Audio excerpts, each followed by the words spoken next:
बड़ी तरक्की है यार, बड़ी तरक्की है, लेकिन कुदरत अगे तो कुछ नहीं ना यार।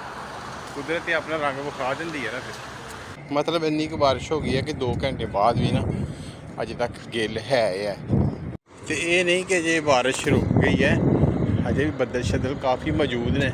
वो सऊदी है जिहड़ा कि सहरावां वास्ते खुशकसाली वास्ते मशहूर सी। इत्थे बारिशां भी होंदियां ने, हुण किसी वेले भी बारिश फिर आ सकती है।